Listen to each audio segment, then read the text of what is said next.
All right, y'all, welcome to the Scott Horton Show. I am the director of the Libertarian Institute, editorial director of antiwar.com, author of the book Fool's Errand, Time to End the War in Afghanistan, and I've recorded more than 5,000 interviews going back to 2003, all of which are available at scotthorton.org. You can also sign up for the podcast feed. The full archive is also available at youtube.com/Scott Horton Show. All right, you guys, on the line, I've got the great Peter Van Buren. He regularly writes for the American Conservative magazine. He's a former Foreign Service officer and author of the book We Meant Well, about his time in Iraq War II, and also Hooper's War, a novel of post-World War II Japan. Welcome back to the show. How you doing, Peter? Scott, it's a pleasure. I think this is our first show of the new year, 2020. So Happy New Year. Welcome to the future. Yeah. It's it really feels like a milestone to me. I don't know, it's just another day, but it really does feel like something to me, and I'm not exactly sure what, but the future is pregnant with possibilities. That's how it feels. I didn't do it. Yeah. We're in the future, but we got a whole other future ahead of us too here. So, yeah, and yet man. We're still talking about the same things, Iraq and Afghanistan. Isn't that funny? You know, more and more, too, I see coverage of China and Russia policy, and I think here I am still fighting the last war. I'm writing a book about the war on terrorism and at antiwar.com, where we cover a lot of Russia and China, covering so much of the Middle East. And it seems, I worry, actually, maybe I'm actually helping the cold warriors, or maybe the worse hot warriors here, by kind of shoring up their argument. It's time to go ahead and quit the Middle East, but their rest of the argument is so that they can escalate in Eastern Europe and in the Pacific. Yeah, it's very interesting. I mean, I would include myself if we were talking in 2001 as the Afghan war was started, or even in 2003 when the Iraq war was started. If a me from the future would have appeared in the room with lace-up sneakers and that inflatable jacket and said, hey, in 2020, you're still going to be talking about these things. They're still going to be ongoing. I really don't think I would have believed it. It's quite astounding to me that we are now in our 19th year of the war in Afghanistan, and we're in our 17th year of whatever version of the Iraq war that we're doing right now. I mean, that one has had its stops and starts along the way, but the idea that these are ongoing, these are generational wars. We literally have sons and daughters following their soldier dads and moms into these conflicts. It's quite astounding. It's back to, if you want to take the Back to the Future thing out there, it's kind of back to the 19th century, where wars were kind of always simmering. They didn't really start or end. When we talk about the 30 Years' War, the 100 Years' War, or the British Empire, they were always sort of constantly fighting, a little hotter today, a little cooler tomorrow, but didn't really ever wrap these things up. That was more of a modern convenience. And now we've sort of drifted back to this idea that as an empire, we will be constantly at war, not new wars, but just keep the old ones kind of bubbling along. We can't win them, we can't lose them, we can't end them, and so we just will continue them. And I don't know that there's any real plan to do anything about that. So it's possible that in 2030, either us or our robotic descendants will be having a similar conversation. Yeah. You'll be reduced to an AI program. Or alternately, since the story doesn't really change, we could just kind of record something in advance. Hey, Peter, it's 2030. What are the chances America is going to be moving out of Afghanistan anytime soon? Hi, Scott, 2030 here. No. We could probably just knock that out today. Yeah. Cyborg Chelsea Clinton just announced that we're going to beat up on the Taliban for a few more years, and then they'll be ready to negotiate on our terms. She thanks the Taliban for their support during her last election campaign, but unfortunately, times have changed, and we're going to war with them. Yes. Oh, yeah. I just read there's a Bush running in Texas right now. one of these nephews How or many something. of them are there? I mean, is there no birth control left in that state? Yeah, well, not for them anyway. No, I Yeah, think yeah. not. So All right. listen, I really think that regardless of the fact that if we free up the troops in the Navy and whoever bogged down in the terror war, that could be counterproductive to humanity in the long term in as far as the Cold War with the other major powers goes. But it's still the right thing to end the war on terrorism, and then opposing the wars with the major powers and all that escalation is its own chore that needs to be done too. But it's not like it's fair to sacrifice the Afghans, keeping the army bogged down fighting in their country so that we don't have to have a nuclear war or something like that, or some major power conflict. But I do really worry about what would happen if they ended the terror wars and you had this whole Pentagon and national security state with nothing to do, and invading, conquering Africa. That's fun for special operations forces types, but you can't get the real Army and Marine Corps and everybody in on that, I don't think. So No. there's not many other continents left to conquer. You know what I mean? What are they going to do? Invade Australia? Well, we've got the Space Force, and that has the potential. There you go. I mean, Send them all off to the moon. I would settle for that. The main purpose, of course, as we all know, is to generate defense spending. And I think Space Force is a great opportunity. Everything's going to be super expensive there. And the other thing you got to do is keep all these bad boys busy. Now, there's a little bit of a problem because keeping these guys busy tends to involve shooting things. And we found during the Cold War that with a little creativity, though, we could tie up millions of troops without killing too many people on a regular basis. And I think that's where the appeal of China is going to be very strong for the military-industrial complex. China is rapidly industrializing and creating an industrial military, which has to be countered. And so that's great news. There's a lot of spending inherent there. China, the sphere of influence that China is interested in covers a vast geographic area throughout the Pacific. So that means lots of ships and planes and people involved.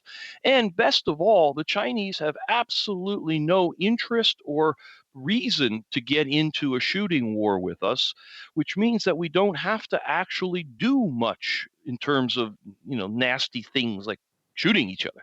We can actually just create the entire stage without having to actually go to war. This was one of the huge mistakes of the war on terror, is that it actually was an actual war.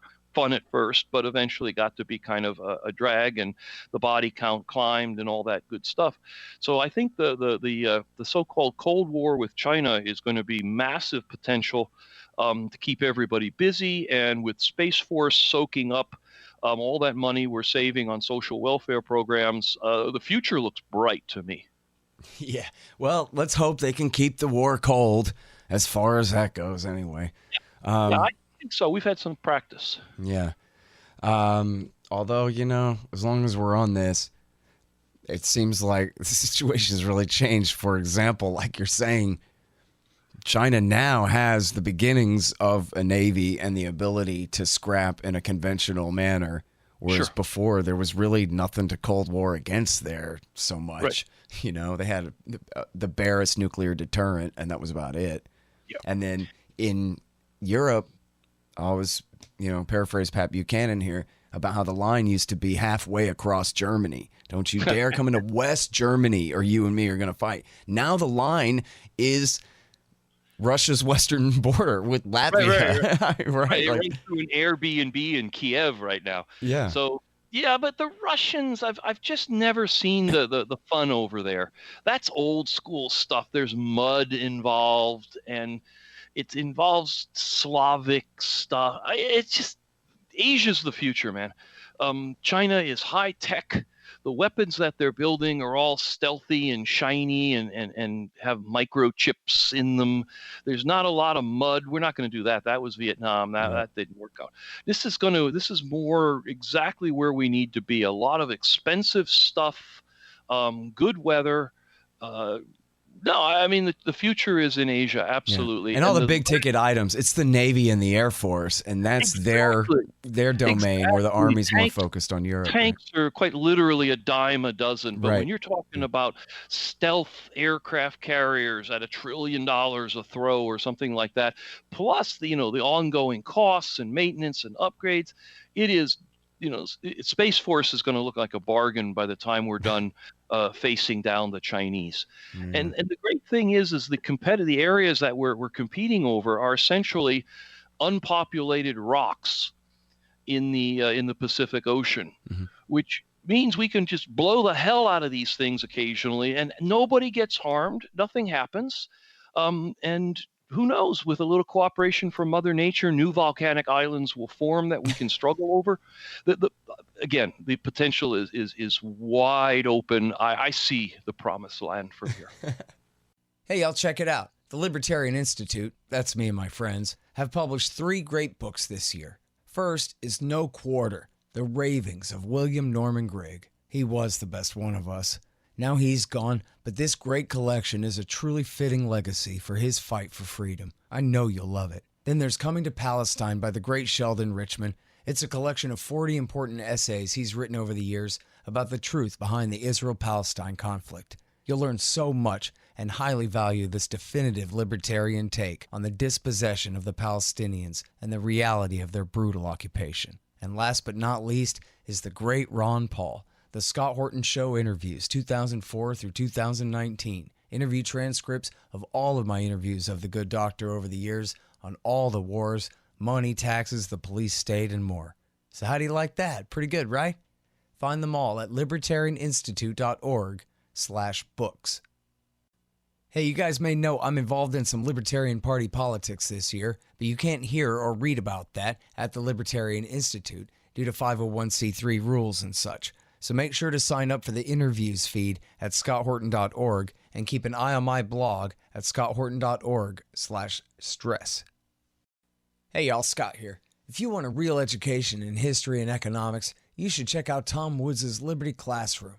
Tom and a really great group of professors and experts have put together an entire education of everything they didn't teach you in school but should have. Follow through from the link in the margin at scotthorton.org for Tom Woods' Liberty Classroom. We still got to talk about these small potatoes terror wars then, because what's big about them, at least, is the time frames involved. As you said, you got 18-year-olds who were not born at the time of the September 11th attacks who are occupying Afghanistan right now. Actually, I don't know if that's literally true. Just it's expected to be true at any time anyway. We're certainly past 18 years now. Yeah, I mean, we're coming up on the 18th and a half anniversary of the 9/11 attack of the first troops going into Afghanistan. I mean, you can, with parental permission, you can join the military at 16.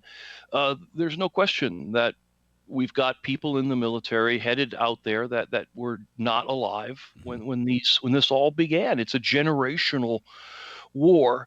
And I feel I'm almost on the wrong show because I know we're on our way to talking about the so-called Afghan papers. And for the one guy who is accidentally stumbled into here thinking it was the KISS memorabilia auction or something, the Afghan papers came out about 2 weeks ago, and these were a series of documents that were FOIA'd by the Washington Post that formed the background of a number of reports that the military commissioned for themselves, as well as the Special Inspector General for Afghan Reconstruction.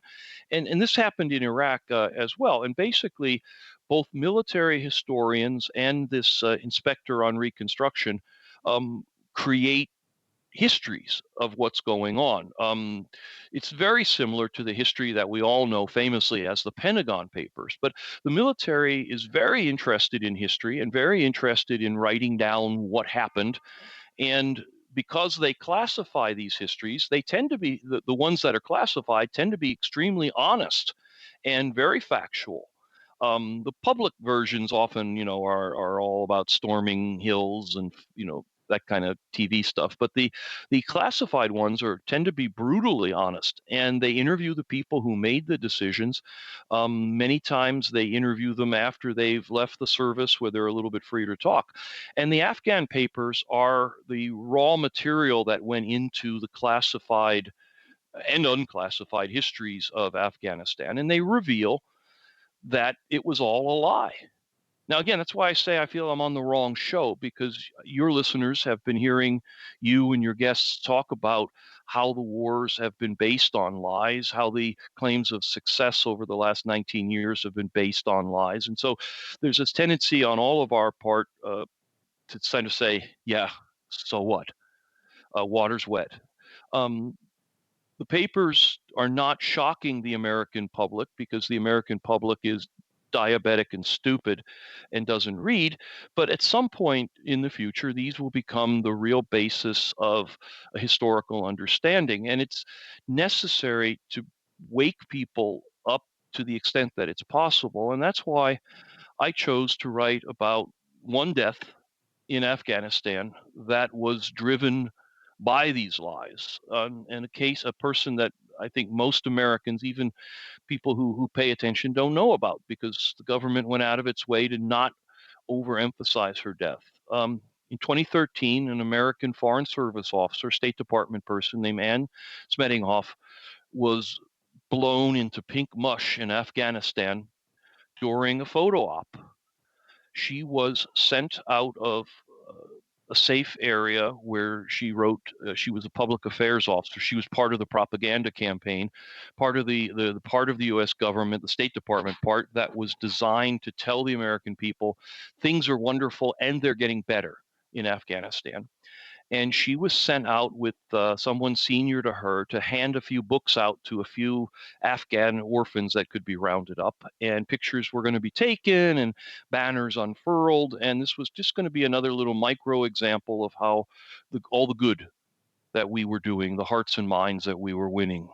Unfortunately, she got caught in an IED attack that was probably aimed at the senior person that was with her. And it killed her. And she was, and to date still is, the only State Department Foreign Service officer to die in Iraq or Afghanistan. She was 25 years old. She was on only on her second assignment. Her whole life, her whole career was ahead of her. And her death was largely covered up. The State Department made a kind of a test run at declaring her a hero of the revolution, but the media wasn't really ready to bite on that. There were far too many questions about what she was doing. The military gunked up the original public response and inaccurately described the circumstances of her death, and it became easier to make it all go away. And that's what happened. It was quite literally made to disappear, and no one's ever heard of her. And so on the American Conservative this week, I'm writing about her death and trying to help Americans understand that when we talk about the lies behind the war in Afghanistan, it's easy to let that stay in kind of the big picture mode. But let's just pick one death. It's hers that I focused on as a former State Department person. It could have been a soldier. It could have been an Afghan. The choices are literally in the tens of thousands, if not greater, which one death to pick out and blame on these lies. But that's the one I chose. I was struck by the cause of death. I learned recently that in a lot of emergency rooms, when someone comes in off the street and they die in the emergency room, there's usually up to 4 lines for cause of death. And this really struck me in the Afghan situation. So, for example, someone comes in and they have a heart attack in the ER, and the first line is cause of death, heart attack. The second line is heart attack exacerbated by diabetes. The third line is patient did not appear to be taking diabetes medicine. And the last line is patient's relatives claim that patient had no access to diabetes medicine because of social welfare cuts. And so the idea is that certificate of death starts off with the obvious. Ernst Beddinghoff was blown up by an IED planted by the Taliban in Afghanistan. But the second line is because the State Department sent her there to do a propaganda photo op. And the third line is because they knew the war was being lost and they had to pretend something else was going on. And the last line is because Presidents Bush, Obama, and Trump lacked the moral courage to admit they were wrong and bring everyone home and put this war to bed. And so her cause of death was partially metal fragments blown through her body. But her real cause of death were the American government's insistence that young people's lives were not very important when we had to protect what others have called a bright, shining lie. That's what I did this week. Yeah, well, and you can add the American media that tells lies all day about it, and the American people who don't really care at all unless they're getting caught up in the counterinsurgency fad too.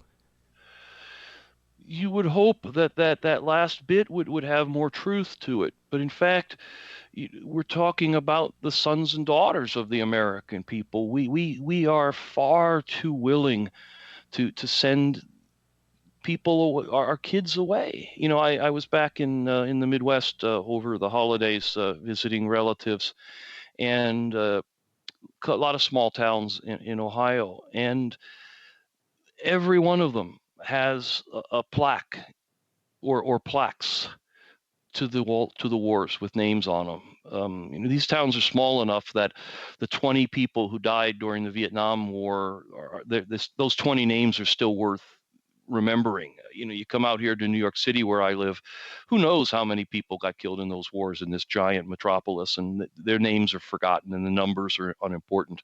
They get swallowed up in all the other statistics. But when you go out to these small towns, those 20 deaths in Vietnam are still remembered. That number is still big enough. And then they've got new plaques. There's the Gulf War, the first one, and there's the War on Terror, which is kind of collective in many of these places. But we send our kids and ourselves, I guess, off far too readily, far too easily.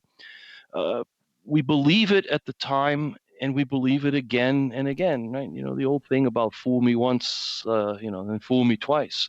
What do you do when a population is fooled serially by Republicans and Democrats? It doesn't matter, by things that seem to matter so much and then come to mean so little. I watched with a very sad interest the attacks on the American embassy in Baghdad. Oh wait, don't change the subject to that yet. Okay, sure, go ahead. we got a whole thing there, but I wanted to mention a couple of things here real quick. First of all, about the cover-up of this young woman's death. Yeah, I don't remember this, and when I started to read your article, my initial jump to conclusion was that you were talking about this woman who was, it turns out, I Googled it, she was an Army specialist, Hilda Clayton, who died, if you might remember, I think it was also in 2013, in a photo op where they were demonstrating launching mortars, and the mortar exploded in the tube, and she took pictures of her own death, essentially. There are two still shots of the explosion that killed her, and published it by the BBC. And that was the one I was thinking of. And then I looked and saw, oh, no, this was someone who was in the Army. Yours is a State Department. I don't think I ever heard the story of the young State Department person who got killed by an IED in 2013. No, my memory ain't perfect anymore. It used to be perfect, but it didn't ring a bell. It was designed that way, and need I remind the audience that you're someone who essentially follows the events in places like Afghanistan as a profession, as something you do as part of your life. You don't just kind of check the news once in a while, and it was meant to be that way. There was an initial attempt, as I said, to kind of say, gee, here's a martyr to our cause, but nobody was really interested in that, and the details of her death were too fuzzy. So the decision was made to basically make it go away. Yeah. The State Department held no formal ceremony in Washington, D.C. to remember her or honor her. She just disappeared into the fog of all these things that were going on. I can talk to State Department colleagues who are unfamiliar with her story. Her name was quietly added. There's a plaque in the lobby of the main State Department building in Washington that chronicles the on-duty deaths of foreign service officers going all the way back into the 18th century, and it's interesting actually to look at it, because if the early deaths are things like malaria or shipwrecks or killed at in the Battle of the Crimea or something like that, and then in modern times, of course, it's more self-inflicted. It's terrorist bombings. It's this young woman in Afghanistan, and her name was just quietly added to the list one day. If you hadn't been paying attention, you wouldn't have noticed. Yeah. There hasn't been any media about her death really since her death in 2013. Very few. There's one journalist who attempted to look into it, and he was stymied. The State Department hid behind privacy and claims of, we don't want to politicize her death, and wouldn't interact with him. But in fact, her death was as political as it comes, and her life was politicized by the State Department. Why not? Why quibble over politicizing her death? Mm-hmm. And then it's so important to focus on the time frame here. 2013. Well, this is after the surge and McChrystal and Petraeus's giant failure of 2010 through 12 had come to an end. This is after not just Matthew Ho, but Daniel Davis had come out and said Petraeus is lying. Yes. Forget the Afghan papers and what's classified. Here I am swearing before Congress. They're not telling the truth. We already lost. We've got to call it off. Yes. This was after that.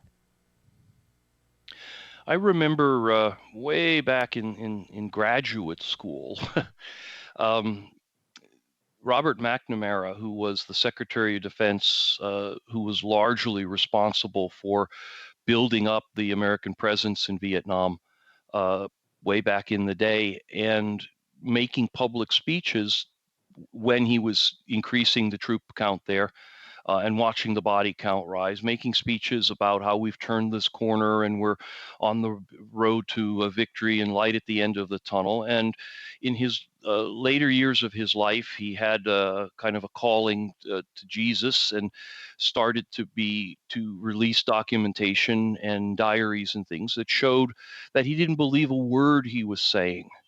And I had a professor who assigned me this as a topic for a research paper. And when he read the paper, he was a Vietnam veteran. And when he read my paper, which was nothing extraordinary, it was basically just linking McNamara's diary entries to his public statements and showing he lied. He lied every statement.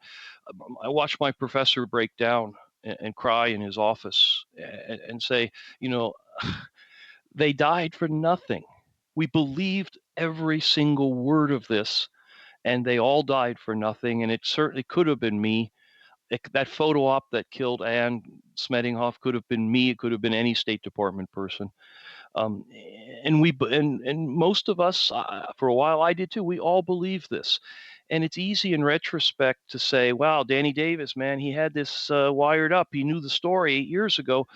But in fact, there's another Danny Davis out there somewhere today telling us what we're doing wrong right now, who we are not believing, who we are sidelining, who we are putting in jail on some excuse, who we are not allowing to appear on CNN or MSNBC because we don't want to hear what they've got to say. 8 years from now, we'll look back and say, wow, yeah, I guess that guy was right about fill in the blank. Yeah. And that's the problem here, and what I don't know how people like Danny Davis gets himself out of bed every day, knowing how right he was, how castigated he was for being right, and then seeing the proof come out where it's obvious that he was telling the truth and they were lying, Mhm. even as he was called a liar by so many. I don't know how you can get yourself up out of bed and go out and keep doing it, but God bless him and others who do that. Yeah. Chelsea Manning is still in jail. Julian Assange is still in Thank you jail. for mentioning both of them. You know, they do go without saying sometimes, you know, week in and week out on this show, but especially Manning.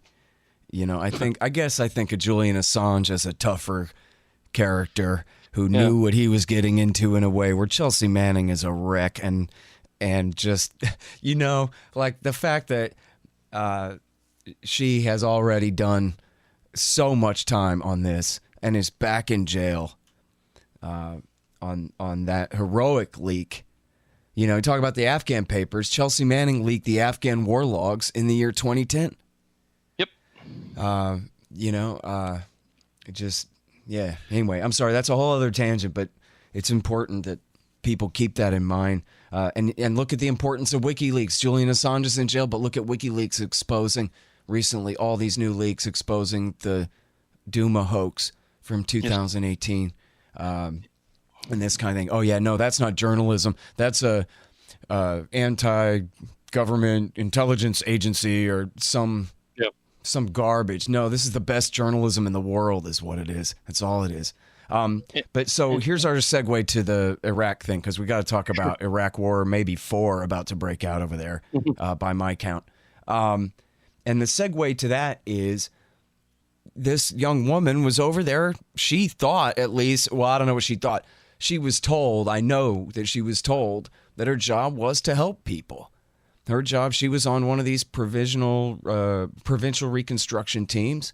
Yep. You wrote, your book is called We Meant Well, and it's kind of tongue-in-cheek, but it's kind of also not, that this is how these wars go on, is because baked in and throughout every bit of the narratives of all of these wars and all of the deaths in the wars for that matter, horrible maimings and woundings and deaths of good people on, you know, in all directions and on all sides. But the price is worth it because we're helping the people. Yep. We're there because we're trying to help them. I actually had this argument with Walter Jones a little bit, that he would never mention the innocent dead civilians. He would only mention the troops. And I said, why don't you ever mention the dead civilians? And he said, well, I can't even get people to care about the dead troops.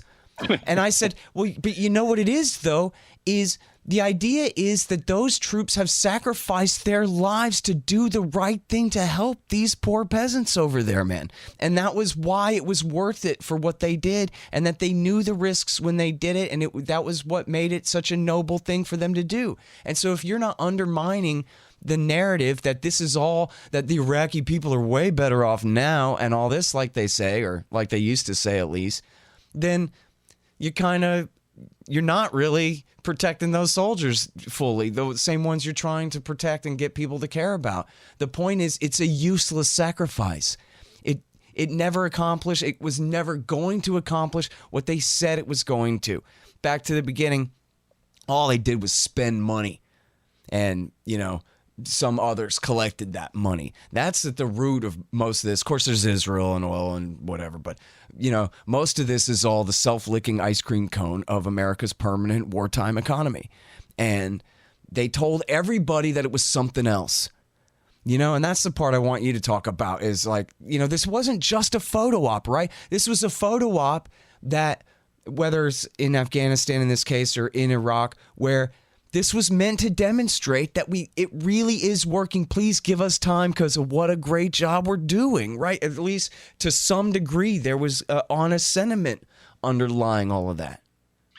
We liked America. This is the story America likes to tell itself, that we're always doing the right thing. And even if we sometimes stumble along the way, or there are little detours where we don't do in small ways the right thing. The bigger picture is always moving in that direction.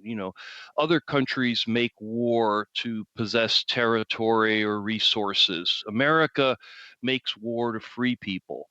That's the story we want to tell ourselves. And it's much better if you look back at the rhetoric of the 19th century, where we were saying, no, we're conquering these ignorant savages in fill in the blanks, the Western United States, the Philippines, wherever the Central America. We were much more honest with ourselves. We're going over there to take those ignorant slopes out of the Stone Age and teach them democracy and give them a better life, whether they know it or need it or want it or not. And we're a little bit more honest about ourselves. But following World War II, with the Cold War, we needed something more noble.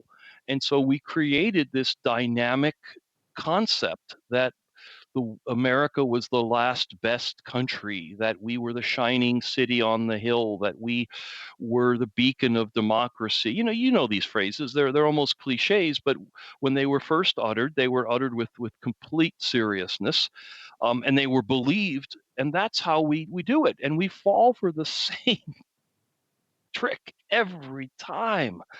All you got to do is stand up and announce we're freeing someone, and the American people will stand behind you and rush to send. They'll push each other aside to get in line to volunteer and sign up and things like that. I almost liked the little bit. There was a brief moment of honesty there after 9/11, when George Bush basically said, we're going to go kill a whole bunch of people in revenge for what happened to us on 9/11. That was a very brief little thing, and he was corrected and they got it cleaned up, and we're going to liberate Afghanistan, which it quickly changed to, we're going to liberate Afghanistan from the evil Taliban, and women can wear mini skirts and men can shave their beards, unless they're Taliban hipsters, and then they can keep their beards. It's up to them. It's freedom. We very quickly got it back on track. And look at the noise that was made when Trump said something about where the American troops in Syria are there to guard oil or something like that, and everybody went berserk. If he had just said, we're there to free the Syrian people from an evil dictator, there would have been cheers. Okay, yeah, free the evil people from the dictator. No, the people from the evil dictator. That's the way it's. And we buy this story every time. It doesn't change. It's the same story, and we buy it time and time again. And that's what really, when you look at those plaques in the small towns where I was over the holidays, you realize every single one of those people died believing they were accomplishing some greater good out there, when in fact it was the same old story. It was feeding their flesh into the war machine. It was the permanent state of war that funds the American wartime economy. It was all those kinds of things. I'd rather they just stood up and said, we're conquering territory because we want it, and we want the resources in it. We're going to enslave the damn people that are there. At least there'd be a point for honesty in all that.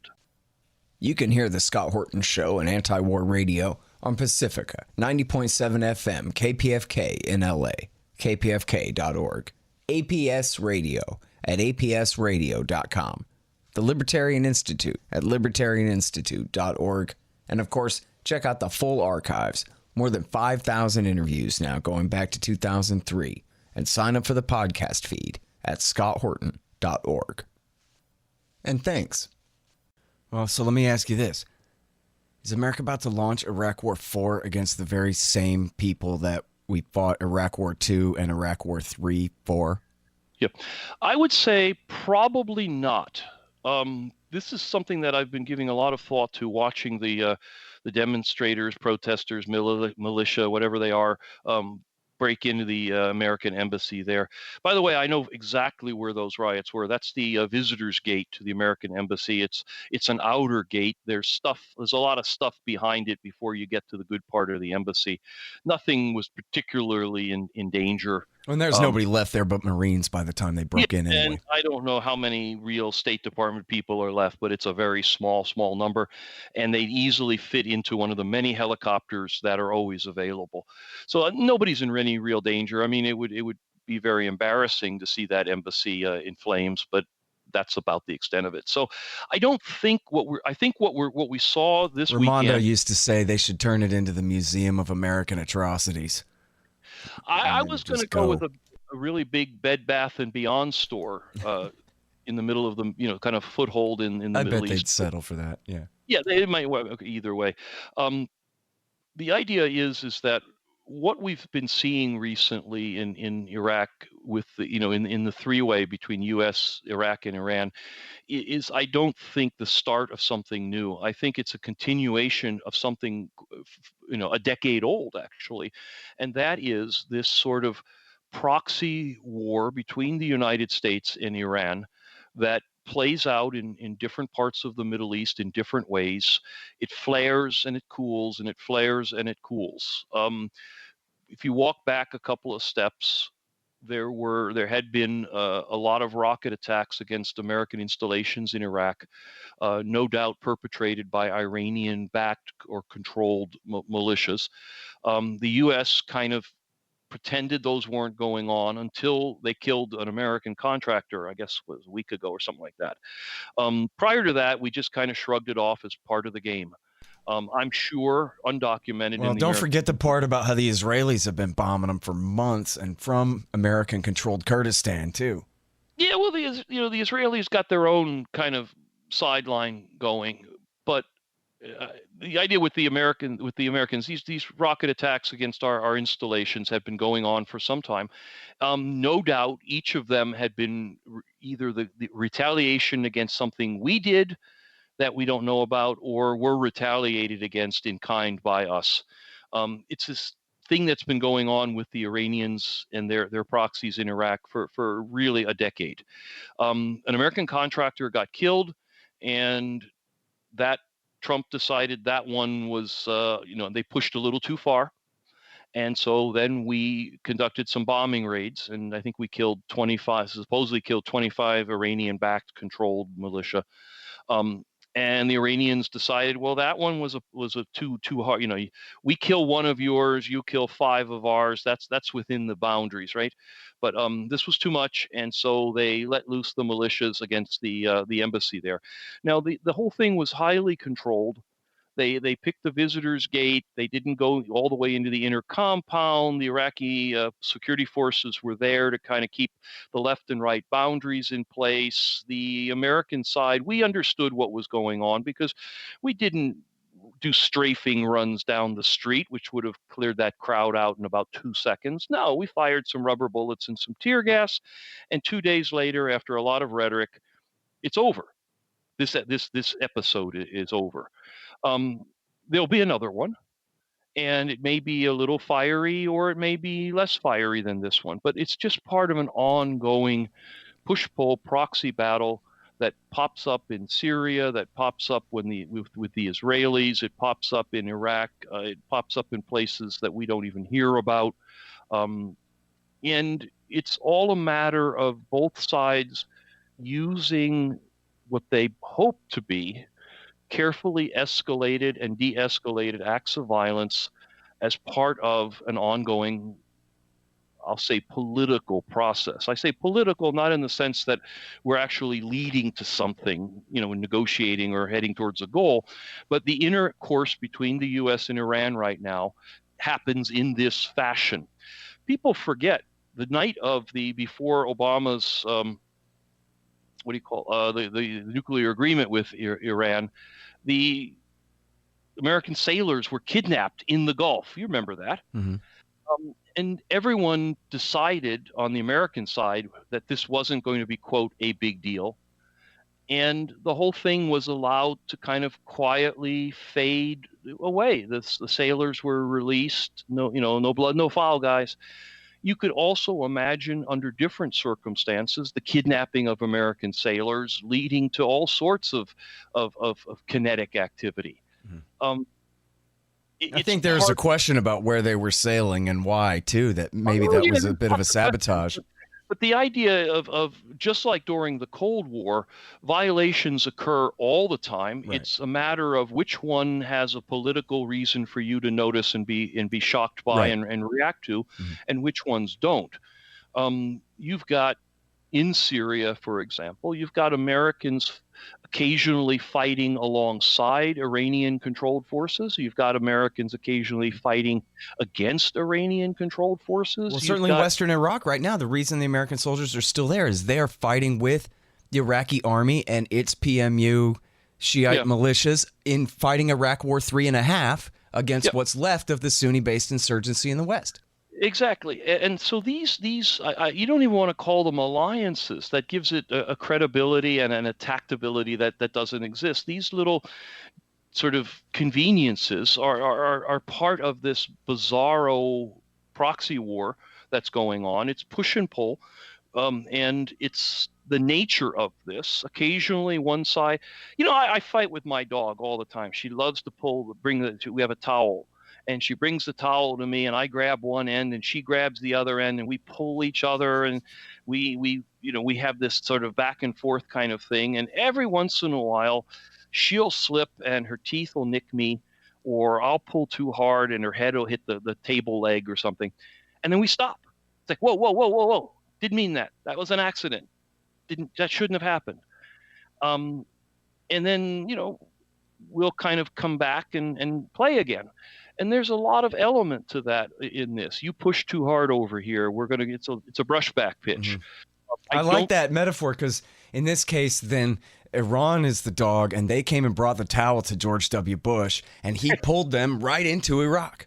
And this is the part that I guess my worry is that no one in D.C. ever says that, look, this is the result of Iraq War II. And so everyone who's responsible for Iraq War II is not allowed to complain about increased Iranian power and influence here. And the whole joke is that the standing order from the Iranian government to the Supreme Islamic Council was go along with the Americans, make best friends with them, do whatever they say because everything's going our way.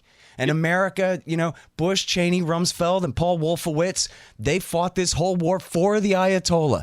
And they've been spitting mad and having a temper tantrum about it ever since then. That's one of my, proudest little bits of pseudo-journalism. Way back in 2011 when my book came out and I was kind of a celebrity for 15 minutes, Tom Ricks in the Washington Post offered me space in his column to write something about Iraq. And I wrote that the winner of the U.S.-Iraq war is Iran in 2011. And it was a big fuss about whether they should print it and, was I losing my mind and But that's what happened here. And we just need to understand that if there's any listeners out there who are not familiar with the work of the Canadian military historian Gwyn Dyer, Dyer, he's not as active these days, but he wrote a number of books around the year 2000, where he basically said the next great struggle is going to be with the United States and Iran in the Middle East. It's going to take a number of forms. And he pursued that idea intellectually right through about 2005 or so. And then he I don't know if he retired or what. But if you go back and read his books, they were very informative to me when I was out there on the ground. And in retrospect, they're very prescient. He understood the power dynamics there. And that's what's playing out. Is this proxy war. And well, never forget, the Ayatollah Sistani, who's the highest-ranking Shiite cleric in the world, who was born in Iran and lives in Basra, in January of 2004, told George Bush, we want one man, one vote, or we're going to have to start this war all over again.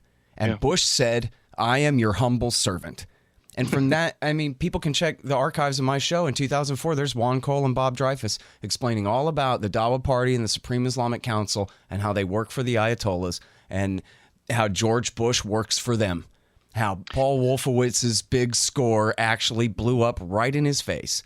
Yeah. And in fact, I don't know how famous he is anymore, but there was a great blogger named Billmon. And in fact, the Moon of Alabama blog is a spin-off of the Billmon blog. And I remember when they had the election of January 2005, 1 year later, when the Sunnis boycotted and the Shiites won the super duper majority with the purple fingers and Jon Stewart swooned and everything. Sure. And Billmon wrote a blog entry titled, Ayatollah You So. And it was all about how, here it is, man, the Al-Hakim family, Abdulaziz Al-Hakim. This guy is essentially part of the Quds Force, or, is an agent of the Iranian intelligence and special operations divisions from the get-go. Oh, and by the way, Jonathan Landay told the story on the show of being in Kurdistan and sitting there watching with his own eyes as Abdulaziz Al-Hakim came across the border from Iran, right, 2 days after Baghdad fell, or whatever it was, in 2003. There is a very big, I was fortunate enough to go to Iran, but was 2 years ago, and in there and saw a very large monument with lots and lots of names on it. I mean, hundreds of names, if not more, dedicated to the Iranian martyrs who lost their lives in Iraq. Fighting there for Islam was how they put it. There's no question what's going on. I think the U.S. initially wanted to be ignorant of it. Eventually, we just pretended to be ignorant. We knew the truth, and now we are engaged in a proxy war that has spread all over the Middle East. Yemen, Saudi, Syria, wherever, with Iran. And what we saw recently in Baghdad with the storming of the American embassy was just another incidentlet of that larger proxy war. And because it is just part of a continuing struggle that has stayed largely on the back burner of international attention for almost for a decade, really. I don't think, in summation here, it's that we're leading to any bigger war in the Middle East over this. The Iranians will poke us, we'll poke them. Yeah. It'll go on and on and on. Neither side, us or them, benefits from an open conflict. The Iranians absolutely know that the Israelis need only half an excuse to launch against them, and they are very cautious about not offering that smidgen of an excuse. Mm-hmm. And the game is calibrated, and I think both sides benefit from respecting that calibration, and will push each other back a little bit if one side kind of steps too close to the line. But if anybody's out there rooting for another Benghazi or rooting for another major war, I think they're going to be disappointed. Sorry to finish the interview on kind of a bummer there. Yeah, geez. No, I'll settle for that. But you know what, though? I'll keep interviewing you for a minute here. The policy is not even a coup, really, or a war. The policy is we're going to sanction them until the people of Iran rise up and overthrow the government. But we already know that doesn't work. The price is worth it, but how so? When the means never achieve the ends. I mean, yep. Even the war in Yemen is the same policy, only with a genocidal air campaign too, and still they don't give in over, economic pressure in that way. There's no chance in the world that the regime in Tehran is going to fall. But so that means that if the policy doesn't change here and the sanctions, what do they call it? The maximum pressure campaign against Iran fails to dislodge the regime, then what?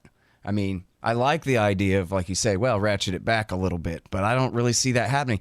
At the same time, I agree with you that there's no momentum for war here. There's no consensus for war. I can't imagine that the Army and the Marine Corps would let that happen. They got to be begging the president to not do it, kind of thing, if they thought he would do it. But they have kind of painted themselves into a corner here with the stupid renunciation of the nuclear deal and all of these sanctions. When their means and ends just don't match. So now what? I think more of the same. That's like I said, this has been ongoing for a decade or more. it got everybody's attention here in America because it was the embassy. But that was this week. Next week it'll be something else. It'll be something that doesn't matter so much, or the media will lose interest, or what have you. So I think it'll just be pretty much what we see. And if you want to kind of challenge the idea of how long can we get to make this work, or how long can we do this, I point you to North Korea, where we have done it for 75 years, basically, a series of sanctions against a regime that we imagine is teetering but never seems to teeter and fall, and we just keep kind of putting sanctions on them and building a wall of military around them. But it doesn't really get any better, but it doesn't really get appreciably worse in any significant grand way.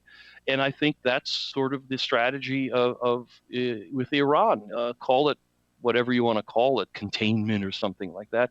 Even at the Obama nuclear accords, which I support, and I would welcome Trump or a future president bringing them back in some form. It's always better to talk like that than to talk otherwise. But the Iranians know perfectly well, agreement or no agreement, there is a hard line about how far they can go in terms of nuclear development, because the Israelis, at the minimum, the Israelis, us as well, but the Israelis watch that type of thing as closely as anything they pay attention to. Their survival depends on being the only effective nuclear power in the Middle East, and they would never allow the Iranians to cross a certain line in terms of nuclear development, whether there's an agreement with the U.S. or not. And the Iranians know this too. And that is going to keep this whole thing on simmer for a very, very, very long time. Yeah. I can't possibly foresee a conclusion in any kind of historical terms to any of this. Yeah, I think that's right. In other words, the only real red line, the only real casus belli that would get the Americans and the Israelis to start carpet bombing inside Persia would be if they started to enrich up to weapons grade and attempt to make a nuke. And since they're not doing that, they've made the decision long ago they're not doing that. That essentially means Cold War it is. Yep, it would be a suicidal move on their part, and actually a largely unnecessary move, because you can be a threshold state and ostensibly not be a nuclear danger to people understand these things. The Israelis know exactly how to make a nuclear bomb. They've had lots of practice at that. So I mean, the idea would be that Iran can get most of its deterrent value out of being a threshold state without risking carpet bombing by the U.S. or the Israelis by becoming a nuclear state. I'm actually going to kind of slap myself on the wrist a little bit, because I would have said the same thing about North Korea 15 years ago. And I was and still am surprised that North Korea stepped over the line and actually became a nuclear state, rather than letting themselves exist right on that threshold edge where the West could pretend they, quote, weren't nuclear when in fact they were a very small step away. I'm actually quite surprised they took that final step. I would, of the many historical mysteries that I hope are revealed to me when I achieve total consciousness on my deathbed, that's one of them.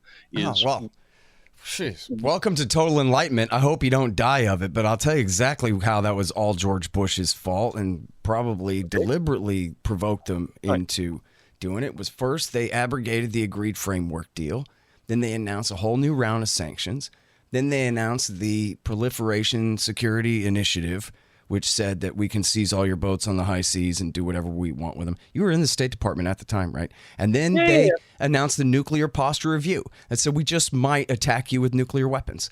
And only then did the North Koreans withdraw from their end of the agreed framework, announce that they were withdrawing from the non-proliferation treaty, like in the deal it says you have to announce 6 months beforehand. And only then did they withdraw from the treaty and kick the IAEA out and start making nukes.